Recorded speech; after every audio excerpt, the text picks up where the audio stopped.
మత్తయి సువార్త 18వ అధ్యాయము. ఆ కాలమున శిష్యులు యేసునొద్దకు వచ్చి, పరలోక రాజ్యంలో ఎవడు గొప్పవాడని అడుగగా, ఆయన ఈ యొక్క చిన్న బిడ్డను తన యొద్దకు పిలిచి వారి మధ్యను నిలువబెట్టి ఇట్లనెను, మీరు మార్పు నొంది బిడ్డల వంటి వారైతేనే గాని పరలోక రాజ్యంలో ప్రవేశింపరని మీతో నిశ్చయముగా చెప్పుచున్నాను. కాగా ఈ బిడ్డ వలె తన్ను తాను తగ్గించుకుని వాడెవడో వాడే పరలోక రాజ్యంలో గొప్పవాడు. మరియు ఇలాంటి యొక్క బిడ్డను నా పేరట చేర్చుకునివాడు నన్ను చేర్చుకొనును. నా యందు విశ్వాసముంచు ఈ చిన్నవారిలో ఒకరిని అభ్యంతరపరచువాడెవడో వాడు మెడకు పెద్ద తిరుగటి రాయి కట్టబడిన వాడై మిక్కిలి లోతైన సముద్రంలో ముంచివేయబడుట వానికి మేలు. అభ్యంతరముల వలన లోకమునకు శ్రమ. అభ్యంతరములు రాక తప్పవు, కానీ ఎవని వలన అభ్యంతరములు వచ్చునో ఆ మనుషునికి శ్రమ. కాగా నీ చెయ్యి అయినను నీ పాదమైనను నిన్ను అభ్యంతరపరిచిన ఎడల దానిని నరికి నీ యొద్ద నుండి పారవేయము. 2 చేతులను 2 పాదములను కలిగి నిత్యాగ్నిలో పడవేయబడుట కంటే కుంటివాడవుగానో అంగహీనుడవుగానో జీవములో ప్రవేశించుట నీకు మేలు. నీ కన్ను నిన్ను అభ్యంతరపరిచిన ఎడల దాని పెరికి నీ యొద్ద నుండి పారవేయము. 2 కన్నులు కలిగి అగ్నిగల నరకములో పడవేయబడుట కంటే 1 కన్ను కలిగి జీవములో ప్రవేశించుట నీకు మేలు. ఈ చిన్నవారిలో ఒకరినైనను తృణీకరింపకుండా చూచుకొనుడి. వీరి దూతలు పరలోకమందున్న నా తండ్రి ముఖమును ఎల్లప్పుడూ పరలోకమందు చూచుందురని మీతో చెప్పుచున్నాను. మీకేమి తోచును? ఒక మనుషునికి 100 గొర్రెలుండగా వాటిలో ఒకటి తప్పిపోయిన ఎడల 99 కొండల మీద విడిచి వెళ్ళి తప్పిపోయిన దానిని వెతకడా? వాడు దాన్ని కనుగొనిన ఎడల 99 గొర్రెలను గూర్చి సంతోషించున్నంత కంటే దానిని గూర్చి ఎక్కువగా సంతోషించునని మీతో నిశ్చయముగా చెప్పుచున్నాను. అలాగుననే ఈ చిన్నవారిలో ఒకడైనను నశించుట పరలోకమందున్న మీ తండ్రి చిత్తము కాదు. మరియు నీ సహోదరుడు నీ ఎడల తప్పిదము చేసిన ఎడల నీవు పోయి నీవును అతడును ఒంటరిగా నున్నప్పుడు అతడిని గద్దించము. అతడు నీ మాట వినని ఎడల నీ సహోదరుని సంపాదించుకుంటివి. అతడు వినని ఎడల 2-3 సాక్షుల నోట ప్రతి మాట స్థిరపరచబడినట్లు నీవు ఒకరినిద్దరిని వెంటబెట్టుకొని అతని యొద్దకు పొమ్ము. అతడు వారి మాటయు వినని ఎడల ఆ సంగతి సంఘమునకు తెలియచెప్పుము. అతడు సంఘపు మాటయు వినని ఎడల అతనిని నీకు అన్యునిగాను సుంకరిగాను ఎంచుకొనుము. భూమి మీద మీరు వేటిని బంధింతురో అవి పరలోకమందును బంధింపబడును.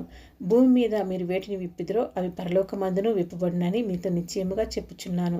మరియు మీలో 2 తాము వేడుకొను దేనిని గుర్చైనను భూమి మీద ఏకీభవించిన ఎడల అది పరలోకమందున్న నా తండ్రి వలన వారికి దొరుకునని మీతో చెప్పుచున్నాను. ఎలయనగా 2-3 నా నామమున ఎక్కడ కూడియుందరో అక్కడ నేను వారి మధ్యన ఉందునని చెప్పాను. ఆ సమయమున పేతురు ఆయన యొద్దకు వచ్చి, ప్రవ్వా, నా సహోదరుడు నా ఎడల తప్పిదము చేసిన ఎడల నేనెన్ని మారులు అతని క్షమింపవలను? 7 మారులు మట్టుక అని అడిగాను.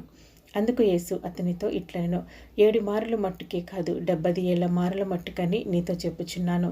కావున పరలోక రాజ్యము తన దాసుల యొద్ద లెక్క చూచుకొన కోరిన యొక్క రాజును పోలియున్నది. అతడు లెక్క చూచుకొన మొదలు పెట్టినప్పుడు అతనికి 10,000 తలాంతులు అచ్చియున్న ఒకడు అతని యొద్దకు తేబడెను. అప్పు తీర్చుటకు వాని యొద్ద ఏమీ లేనందున వాని యజమానుడు వానిని, వాని భార్యను, పిల్లలను, వానికి కలిగినది యావత్తును అమ్మి అప్పు తీర్చవలనని ఆజ్ఞాపించెను. కాబట్టి ఆ దాసుడు అతని ఎదుట సాగిలపడి మ్రొక్కి, నా ఎడల ఓర్చుకునుము, నీకు అంతయు చెల్లింతునని చెప్పగా ఆ దాసుని యజమానుడు కనికరపడి వారిని విడిచిపెట్టి వాని అప్పు క్షమించెను. అయితే ఆ దాసుడు బయటకు వెళ్ళి తనకు 100 దేనారములు అచ్చియున్న తన తోటి దాసులలో ఒకరిని చూచి వాని గొంతు పట్టుకొని, నీవు అచ్చియున్నది చెల్లింపుమనెను. అందుకు వాని తోటి దాసుడు సాగిలపడి, నా ఎడల ఓర్చుకునుము, నీకు చెల్లించదునని వారిని వేడుకొనెను. గాని వాడు ఒప్పుకొనక అచ్చియున్నది చెల్లించే వరకు వారిని చెరసాలలో వేయించెను. కాగా వాని తోటి దాసులు జరిగినది చూచి మిక్కిలి దుఃఖపడి వచ్చి జరిగినదంతయు తమ యజమానునికి వివరముగా తెలిపిరి. అప్పుడు వాని యజమానుడు వారిని పిలిపించి, చెడ్డదాసుడా, నీవు నన్ను వేడుకొంటివి కనుక నీ అప్పంతయు క్షమించితిని. నేను నిన్ను కరుణించిన ప్రకారము నీవును నీ తోటి దాసిని కరుణింపవలసి ఉండెను గదా అని వానితో చెప్పెను. అందుచేత వాని యజమానుడు కోపపడి తనకు అచ్చియున్నదంతయు చెల్లించే వరకు బాధపరచు వారికి వారిని అప్పగించెను. మీలో ప్రతివాడును తన సహోదరుని హృదయపూర్వకముగా క్షమింపని ఎడల నా పరలోకపు తండ్రియు ఆ ప్రకారమే మీ ఎడల చేయుననెను. మత్తయి సువార్త 19వ అధ్యాయము. యేసు ఈ మాటలు చెప్పి చాలించిన తరువాత గలిలయ నుండి యొర్దాను అద్దరినున్న యూదయ ప్రాంతములకు వచ్చెను. బహుజన సమూహములు ఆయనను వెంబడింపగా ఆయన వారిని అక్కడ స్వస్థపరిచెను. పరిసయ్యులు ఆయనను శోధింపవలనని ఆయన యొద్దకు వచ్చి, ఏ హేతువు చేతనైనను పురుషుడు తన భార్యను విడనాడుట న్యాయమా అని అడుగగా, ఆయన సృజించిన వాడు ఆది నుండి వారిని పురుషునిగాను స్త్రీనిగాను సృజించననియు, ఇందు నిమిత్తము పురుషుడు తల్లిదండ్రులను విడిచి తన భార్యను అత్తుకును, వారిద్దరును ఏక శరీరముగా ఉందరని చెప్పిననియు మీరు చదవలేదా? కాబట్టి వారికను ఇద్దరు కాక ఏక శరీరముగా ఉన్నారు గనుక దేవుడు జతపరిచిన వారిని మనుషుడు వేరుపరచకూడదని చెప్పాను. అందుకు వారు, అలాగైతే పరిత్యాగ పత్రికనిచ్చి ఆమెను విడనాడుమని మోషే ఎందుకు ఆజ్ఞాపించనని వారు ఆయనను అడుగగా, ఆయన, మీ హృదయ కాఠిన్యమును బట్టి మీ భార్యలను విడనాడ మోషే సెలవిచ్చెను గాని ఆది నుండి అలాగూ జరగలేదు. మరియు వ్యభిచారము నిమిత్తమే తప్ప తన భార్యను విడనాడి మరి ఒక్కతను పెళ్లి చేసుకునేవాడు వ్యభిచారము చేయుచున్నాడనియు, విడనాడబడిన దానిని పెళ్లి చేసుకునేవాడు వ్యభిచారము చేయుచున్నాడనియు మీతో చెప్పుచున్నానని వారితో ననెను. ఆయన శిష్యులు భార్యాభర్తలకుండే సంబంధము ఇట్టిదైతే పెళ్లి చేసుకున్నట యుక్తము కాదని ఆయనతో చెప్పిరి. అందుకైన అనుగ్రహము నొందిన వారు తప్ప మరి ఎవరునూ ఈ మాటను అంగీకరింపనేరరు. తల్లి గర్భము నుండి నపుంసకులుగా పుట్టిన వారు కలరు, మనుషుల వలన నపుంసకులుగా చేయబడిన నపుంసకులను కలరు. పరలోక రాజ్యము నిమిత్తము తమ్మును తామే నపుంసకులుగాను చేసుకున్న నపుంసకులను గలరు. అంగీకరింపగలవాడు అంగీకరించును గాక అని వారితో చెప్పాను. అప్పుడు ఆయన వారి మీద చేతులుంచి ప్రార్థన చేయవలనని కొందరు చిన్నపిల్లలను ఆయన యొద్దకు తీసుకుని వచ్చిరి. ఆయన శిష్యులు తీసుకుని వచ్చిన వారిని గద్దింపగా, యేసు చిన్నపిల్లలను ఆటంకపరచక వారిని నా యొద్దకు రానియుడి, పరలోక రాజ్యము ఇలాంటి వారిదని వారితో చెప్పి వారి మీద చేతులుంచి అక్కడి నుంచి లేచిపోయాను. ఇదిగో ఒకడు ఆయన యొద్దకు వచ్చి, బోధకుడా, నిత్య జీవం పొందుటకు నేను ఏ మంచి కార్యము చేయవలనని ఆయనను అడిగాను.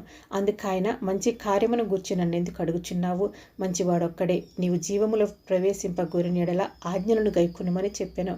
అతడు ఏ ఆజ్ఞలని ఆయనను అడుగగా, యేసు, నరహత్య చేయవద్దు, వ్యభిచరింపవద్దు, దొంగిలవద్దు, అబద్ధ సాక్ష్యం పలకవద్దు, తల్లిదండ్రులను సన్మానింపము, నిన్ను వలె నీ పొరుగు వారిని ప్రేమింపవలను అనునవియే అని చెప్పాను. అందుకు ఆ యవ్వనుడు, ఇవన్నీ అనుసరించుచూనే ఉన్నాను, ఇకను నాకు కొదువ ఏమని ఆయనను అడిగాను. అందుకు యేసు, నీవు పరిపూర్ణుడు అవుటకు కోరిన యెడల పోయి నీ ఆస్తిని అమ్మి బీదలకిమ్ము, అప్పుడు పరలోకమందు నీకు ధనము కలుగును, నీవు వచ్చి నన్ను వెంబడించుమని అతనితో చెప్పాను. అయితే ఆ యవ్వనుడు మిగుల ఆస్తి గలవాడు గనుక ఆ మాట విని వ్యసనపడుచు వెళ్ళిపోయాను. యేసు తన శిష్యులను చూచి, ధనవంతుడు పరలోక రాజ్యంలో ప్రవేశించడం దుర్లభమని మీతో నిశ్చయముగా చెప్పుచున్నాను. ఇది కాక ధనవంతుడు పరలోక రాజ్యంలో ప్రవేశించుట కంటే సూది బెజ్జంలో ఉంటే దూరట సులభమని మీతో చెప్పుచున్నానన్ను. శిష్యుల ఈ మాట విని మిక్కిలి ఆశ్చర్యపడి, అలాగైతే ఎవడు రక్షణ పొందగలడని అడుగుగా, యేసు వారిని చూచి, ఇది మనుషులకు అసాధ్యమే కానీ దేవునికి సమస్తమును సాధ్యమని చెప్పాను. పేతురు, ఇదిగో మేము సమస్తమును విడిచిపెట్టి నిన్ను వెంబడించితిమి గనుక మాకేమి దొరుకునని ఆయన అడుగగా, యేసు వారితో ఇట్లనెను, పునర్జననమందు మనిషి కుమారుడు తన మహిమగల సింహాసనం మీద ఆసీనుడై ఉండినప్పుడు నన్ను వెంబడించిన మీరును 12 సింహాసనముల మీద ఆసీనులై ఇశ్రాయేలు 12 గోత్రముల వారికి తీర్పు తీర్చుదురు. నా నామము నిమిత్తము అన్నదమ్ములనైనను, అక్క చెల్లెండ్లనైనను, తండ్రినైనను, తల్లినైనను, పిల్లలనైనను, భూములనైనను, ఇండ్లనైనను విడిచిపెట్టిన ప్రతివాడును 100 రెట్లు పొందును. ఇది కాక నిత్య జీవమును స్వతంత్రించుకొనును. మొదటివారు అనేకులు కడపటివారగుదురు, కడపటివారు మొదటివారగుదురు. మత్తయి సువార్త 20వ అధ్యాయము. ఎలాగనగా పరలోక రాజ్యము ఒక ఇంటి యజమానిని పోలియున్నది. అతడు తన ద్రాక్ష తోటలో పనివారిని కూలికి పెట్టుకొనుటకు ప్రొద్దున బయలుదేరి దినమునకు 1 దేనారము చొప్పున పనివారితో ఒడబడి తన ద్రాక్ష తోటలోనికి వారిని పంపెను. తరువాత అతడు దాదాపు 9 గంటలకు వెళ్ళి సంత వీధిలో ఊరక నిలిచియున్న మరికొందరిని చూచి, మీరును నా ద్రాక్ష తోటలోనికి వెళ్ళుడి, ఏమి న్యాయమో అది మీకిత్తునని వారితో చెప్పగా వారును వెళ్ళిరి.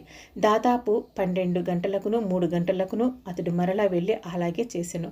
తిరిగి దాదాపు 5 గంటలకు వెళ్ళి మరికొందరు నిలిచియుండగా చూచి, ఇక్కడ దినమంతా మీరెందుకు ఊరకనే నిలిచియున్నారని వారిని అడుగగా, వారు, ఎవడను మమ్మను కూలికి పెట్టుకుని లేదండ్రి. అందుకు అతడు, మీరును నా ద్రాక్ష తోటలోనికి వెళ్ళుడను. సాయంకాలమైనప్పుడు ఆ ద్రాక్ష తోట యజమానుడు తన గృహ నిర్వాహకుని చూచి పనివారిని పిలిచి, చివర వచ్చిన వారు మొదలుకొని మొదట వచ్చిన వారి వరకు వారికి కూలి ఇమ్మని చెప్పెను. దాదాపు 5 గంటలకు కూలికి కుదిరిన వారు వచ్చి ఒక్కొక్క దెనారం చొప్పున తీసుకొండ్రి. మొదటివారు వచ్చి తమకు ఎక్కువ దొరుకుననుకొండ్రి గాని వారికిని ఒక్కొక్క దెనారము చొప్పుననే దొరికెను. వారది తీసుకొని చివర వచ్చిన వారు వీరు 1 గంట మాత్రమే పని చేసినను పగలంతయు కష్టపడి ఎండబాధ సహించిన మాతో వారిని సమానము చేసితివే అని ఆ ఇంటి యజమానుడి మీద సనుగుకొనిరి. అందుకతడు వారిలో ఒకరిని చూసి, స్నేహితుడా, నేను నీకు అన్యాయము చేయలేదే. నువ్వు నా యొద్ద 1 దేనారమునకు వడబడలేదా? నీ సొమ్ము నీవు తీసుకొని పొమ్ము. నీకిచ్చినట్లే కడపట వచ్చిన వీరికి ఇచ్చుటకును నాకు ఇష్టమైనది. నాకు ఇష్టము వచ్చినట్లు నా సొంత సొమ్ముతో చేయటం న్యాయము కాదా? నేను మంచివాడనైనందున నీకు కడుపు మంటగా ఉన్నదా అని చెప్పాను. ఈ ప్రకారమే కడపటి వారు మొదటి వారగుదురు, మొదటివారు కడపటి వారగుదురు. యేసు యెరూషలేమునకు వెళ్ళనయున్నప్పుడు ఆయన 12 మంది శిష్యులను ఏకాంతముగా తీసుకుని పోయి మార్గమందు వారితో ఇట్లనెను, ఇదిగో యెరూషలేమునకు వెళ్ళుచున్నాము. అక్కడ మనిషి కుమారుడు ప్రధాన యాజకులకును శాస్త్రులకును అప్పగింపబడును. వారు ఆయనకు మరణశిక్ష విధించి ఆయనను అపహసించుటకును, కొరడాలతో కొట్టుటకును, సిలువ వేయుటకును అన్యజనులకు ఆయనను అప్పగింతురు. 3వ దినమున ఆయన మరలా లేచెను. అప్పుడు జెబెదయి కుమారుల తల్లి తన కుమారులతో ఆయన యొద్దకు వచ్చి నమస్కారం చేసి ఒక మనవి చేయబోగా, నీవేమి కోరుచున్నావని ఆయనను అడిగాను. అందుకామె, నీ రాజ్యమందు ఈ నా 2 కుమారులలో ఒకడు నీ కుడివైపునను ఒకడు నీ ఎడమవైపునను కూర్చుండ సెలవిమ్మని ఆయనతో అనెను. అందుకు యేసు, మీరేమి అడుగుచున్నారు అది మీకు తెలియదు. నేను త్రాగబోవు గిన్నెలోనిది మీరు త్రాగగలరా అని అడుగగా వారు త్రాగగలమనిరి. ఆయన, మీరు నా గిన్నెలోనిది త్రాగుదురు కానీ నా కుడివైపును నా ఎడమవైపును కూర్చుని ఇచ్చట నా అవసరం లేదు. నా తండ్రి చేత ఎవరికి నీ సిద్ధపరచబడినో వారికే అది దొరుకునని చెప్పాను. తక్కిన 10 మంది శిష్యులు ఈ మాట విని ఆ 2 సహోదరుల మీద కోపపడిరి. కనుక యేసు తన యొద్దకు వారిని పిలిచి, అన్ని జనులలో అధికారులు వారి మీద ప్రభుత్వము చేదురనియు వారిలో గొప్పవారు వారి మీద అధికారము చేదురనియు మీకు తెలియను. మీలో అలాగుండకూడదు. మీలో ఎవడు గొప్పవాడై ఉండగోరునో వాడు మీ పరిచారకుడై ఉండవలను. మీలో ఎవడు ముఖ్యుడై ఉండగోరునో వాడు మీ దాసుడై ఉండవలను. అలాగే మనిషి కుమారుడు పరిచారము చేయించుకున్నటకు రాలేదు గాని పరిచారము చేయుటకును అనేకులకు ప్రతిగా విమోచన క్రయధనముగా తన ప్రాణమునిచ్చుటకును వచ్చినని చెప్పెను. వారు యెరికో నుండి వెళ్ళుచుండగా బహుజన సమూహం ఆయన వెంట వెళ్ళెను. ఇదిగో త్రోవ పక్కన కూర్చున్న 2 గుడ్డివారు యేసు ఆ మార్గమును వెళ్ళుచున్నాడని విని, ప్రభువా, దావీదు కుమారుడా, మమ్ము కరుణింపుమని కేకలు వేసిరి. ఊరకుండుడని జనులు వారిని గద్దించిరి గాని వారు, ప్రభువా, దావీదు కుమారుడా, మమ్ము కరుణింపుమని మరి బిగ్గరగా కేకలు వేసిరి.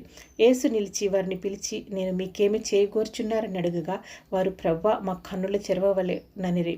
కాబట్టి యేసు కనికరపడి వారి కన్నులు ముట్టెను. వెంటనే వారు దృష్టి పొంది ఆయన వెంట వెళ్ళిరి.